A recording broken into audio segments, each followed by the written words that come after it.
বিয়ের দাওয়াত তো বরাবরই পাই, কিন্তু লাইফে প্রথমবারের মতো মেহেদির দাওয়াত পেলাম, তাও আবার দুইটা আপুর কাছে। তাই সিরিয়াল অনুযায়ী যে আপুটা আমাকে প্রথমে ইনভাইট করছিল তার কাছে চলে গেলাম মেহেদি লাগানোর জন্য। হ্যালো গাইস, আসসালামু আলাইকুম। এই তো আমরা চলে আসছি সাফিয়া আপুর বাসায়। আজকে আমরা এসেছি মেহেদি আর্টস বাই সাফিয়া আপুর ইনভিটেশনে মেহেদি লাগাতে। যাওয়ার সাথে সাথে আপু আমার হাতে মেহেদি লাগানো শুরু করে দিয়েছে, কেননা আমাদের যেতে একটু লেট হয়ে গিয়েছিল। আপু মূলত অর্গানিক মেহেদি সেল দিয়ে থাকে। আমি আপুর পেজটা ট্যাগ করে দিব, আপনারা চাইলে আপুর কাছে মেহেদি দিতে পারেন। এবং আপু খুবই রিজনেবল প্রাইসে অর্গানিক মেহেদি এবং নখের মেহেদি সেল দিয়ে থাকে, আপনারা চাইলে আপুর কাছে অর্ডার দিতে পারেন। আপুটার বাসা হচ্ছে নিয়ামতপুর মুন্সিপাড়া, পুরাতন জামে মসজিদের ওদিকে। আমি আসলে আপুর বাসা যাওয়ার ভিডিও নিতে পারি নাই, কেননা আমি রান্না বান্না শেষ করতেই 7টা বাজে গেছিল, সেজন্য তাড়াহুড়া করে চলে গেলাম আপুর বাসা। এই তো আপনাদের সাথে কথা বলতে বলতে আমার এক হাতের তালুতে মেহেদি লাগানো শেষ। আর আমি অনেক খুশি, কেননা আপুর ডিজাইন গুলো মাসাল্লাহ অনেক সুন্দর। এই তো আপু আমার দ্বিতীয় হাতে মেহেদি লাগানো শুরু করে দিয়েছে।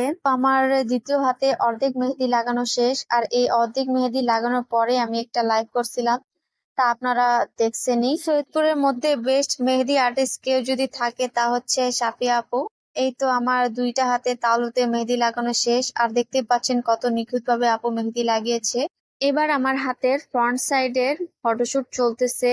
ফটোশুট শেষ হলেই আপু আমার হাতের ব্যাক সাইডে মেহেদি লাগানো শুরু করে দিবেন। যেদিন আমি মেহেদি লাগাতে যাই তার 1 মাস আগে, প্রায় 1 মাস আগে আপু আমাকে ইনভাইট করছিল, কিন্তু বিভিন্ন কারণে বলতে গেলে কি আমার একটু অ্যালার্জি জনিত সমস্যা ছিল, সেজন্য আমি আর মেহেদি লাগাতে যাইনি। বলছিলাম যে পরে যাব, আর পরে ভাবছিলাম যে ট্যুরে যাব তখন মেহেদি লাগিয়ে যাব, কিন্তু ট্যুরের ডেট একটু পিছায় গেছিল। পরে হঠাৎ করে ট্যুরের প্ল্যান হয়েছে, সেজন্য আর মেহেদি লাগাতে যেতে পারি নাই। ট্যুর থেকে আসার পর ভাবলাম যেহেতু সামনে আমার ফ্রেন্ডের বিয়ে, সেজন্য ফ্রেন্ডের বিয়ে উপলক্ষে চলে যাব মেহেদি লাগাতে। এই তো আপনাদের সাথে কথা বলতে বলতে আমার হাতের ফ্রন্ট এবং ব্যাক দুই সাইডেই মেহেদি লাগানো শেষ। এবার আপু আমার ব্যাক সাইডের একটু ফটোশুট করে নিচ্ছেন। মেহেদি লাগাতেই অনেক লেট হয়ে গেছিল, প্রায় 10:30 বাজে গেছিল, সেজন্য দেরি না করে বেরিয়ে পড়লাম বাসার উদ্দেশ্যে। এই তো আমরা চলে আসলাম বাসায়।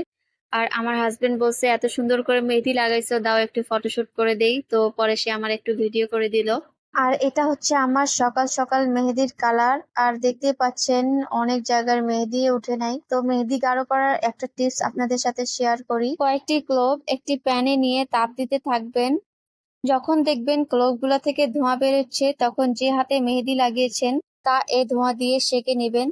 তারপর দেখেন কত সুন্দর কালার আসে। আর এটা হচ্ছে আমার 24 ঘন্টার আগের কালার। যেহেতু আমি একজন হাউস ওয়াইফ, সেজন্য যতই মেহেদি লাগাও না কেন বাড়ি কাজকর্ম করতেই লাগবে, সেজন্য আপনাদের জন্য চাল ধোয়ার ছোট্ট একটা ক্লিপ নিয়ে রাখছিলাম। আর এটা হচ্ছে আমার 24 ঘন্টার পরের কালার। আর দেখতে পাচ্ছেন কত সুন্দর কালার আসছে, একেবারে জোস একটা কালার আসছে। সাফিয়া আপুর ব্যাপারে যত বলবো ততই কম। আপুর কাজ যেমন নিখুঁত, তেমনি আপুর মেহেদির কালারটাও অনেক সুন্দর। আর আপনারা অবশ্যই সাফিয়া আপুর পেজ, এই যে এটা, অবশ্যই ফলো করে দিবেন, সাথে আমার পেজটা ফলো করতে ভুলবেন না। আমি এভাবে নতুন নতুন মেহেদি আর্টিস্ট আপুদের খোঁজ করে আনবো।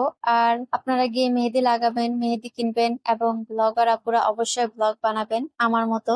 তো আজ এই পর্যন্তই, আল্লাহ হাফেজ, টাটা।